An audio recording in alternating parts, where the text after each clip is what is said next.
great to see you. And oh, wow, to be out in the vineyard on a beautiful day like today. It gives me great pleasure to introduce all of our viewers to Lydia, who is the chief winemaker and the woman who makes all the magic happen at Ravine Vineyards. It's good to see you, Lydia. Great to see you. I'm excited. Yeah, I'm just sitting right in front of our Chardonnay here on the estate, and it's a beautiful day, and our patio is pumping. We got a lot of people on site. It's a really great feeling today at Ravine. It's nice to sort of feel a little normal again. It looks like a rosé all day kind of day. I think so. Absolutely. And that is actually something that people are really drinking a lot on our patio these days. And we released this wine on Mother's Day, had awesome reception. And I think people are going to fall more in love with it when they feel that sunshine and experience wine country and have some beautiful, like a beautiful plate of food in front of them. Because it definitely is, I think, a rosé that can also not just be for enjoyment in a glass, but something that you can take to your dinner table. So tell me a little bit more about it, because it's a blend of, what, 3 different grape varieties? Yeah, in the past, Ravine used to, and in 2019, I made a rosé from Keeping Up with Tradition from Cabernet Franc. And what we would do is we would pick it a little earlier and machine pick it, let it sit on skins for a short amount of time, and then do a soft squish on it and ferment it out.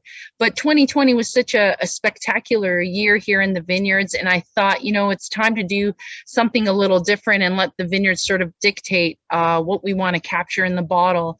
And so with this rosé, wheels started turning as I was driving through our estate Merlot. And in the past, I've had some experience making rosés from Merlot. So I thought, you know, this particular block would be fantastic if we did like an early whole cluster pick and press and got some juice from it, along with our early Cabernet Franc pick, where we would machine pick it, skin contact, go a little harder, and get some of that more softer color, but crisper and Cabernet Franc nuances come through in the fruit. And then when we picked our Cabernet Sauvignon, another method that I've used in the past is bleeding our red tanks, Saignée.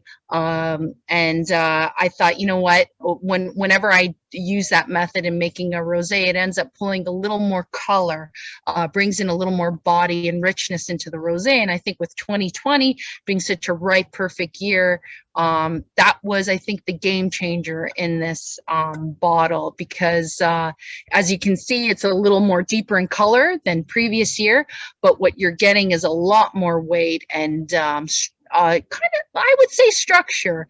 You start off, and the wine, I'll crack it open. I find that it's fresh on the palate and it's crisp, but there's some underlining ripe tones of stewed strawberries and fresh watermelon and citrus. And the one thing that I love is that every once in a while that Cabernet Franc nuance, that character comes peeking through, and it reminds you it's still ultimately the heart of this wine. And I just love it. It's a gorgeous color. The aromas are so summer. And right now in June, I remember, like, growing up in Niagara, this is the time when you're either studying for your exams and, you know, you're looking for a break. You go out into the strawberry patches, pick some fresh strawberries. And this reminds me of that June strawberry picking. And the flavors do too. And I think it's something that everybody loves. And it's a little more richer, a little more higher in alcohol, but completely dry. And it's an example that sometimes you don't necessarily have to have wines that are full of residual sugar to create that balance of perception. If you kind of handle it at the fruit stage and with how you ferment and when you decide to pick, you can have something that has that softness and balance, and maybe not so aggressive on the acidity side, but lifts the acidity. And captures it in the glass. And that's kind of like the whole intention of this wine. There is a beautiful region in France, the Tavel Rosé, and that is one that I tasted a couple seasons ago, and then I went back to it. And when I tasted it, I thought, you know, there's nothing wrong with this style, and perhaps, like, in a year when we are ripe, this is what we should sort of strive for. And at some point I kind of let the fruit and the wine speak for itself and just kind of steered it in that direction. But I feel like it's very similar to that stylistically. That sounds so delicious. And just watching you drink it, I don't have a bottle here in hand, but soon will, as I know I've got some coming. It's en route, and all of the people who are watching this probably don't have a bottle of your rosé yet either, but they're coming in the rosé party packs. And where are you right now? Celebrating this Ontario Rosé Wine Festival. Are you in Niagara right now? No, I'm actually in Ottawa right now. Oh, okay. I was gonna say you should just drive on down. Come join me in the vineyards. We could. I'm not gonna finish this bottle. That's for sure. I got to get to work after. So.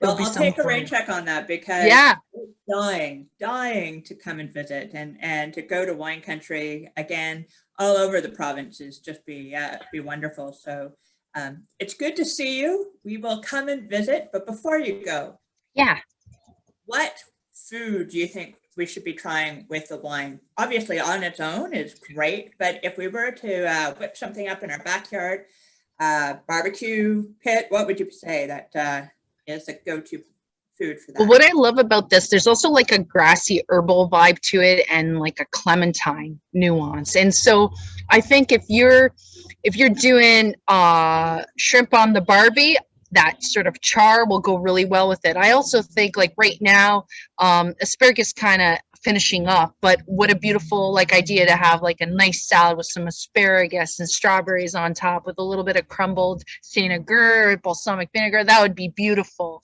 Later on in the season, a lovely fresh pasta salad could go well. On our patio, we have some beautiful pizza. I've had it with a little bit of just a simple margarita pizza. Does it justice to this wine? And so there's a lot of versatility, and I think because of that higher phenolic content, you can have a little more play around with shish kebabs or something that's been on the barbecue with that sort of char grilled flavor.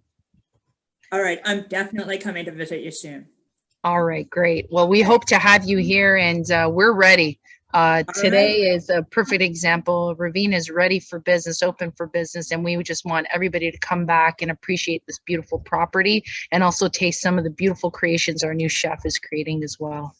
That go well with your wine. It's a beautiful location. I've been a couple of times, and perfect spot for brunch with the old farmhouse as well as the new chef. Oh, you're going to show us? This is what we've got. And there's our beautiful Renee.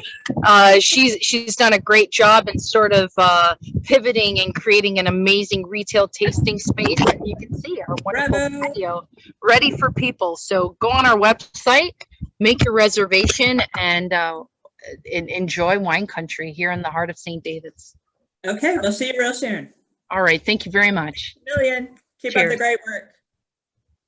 Cheers. So good.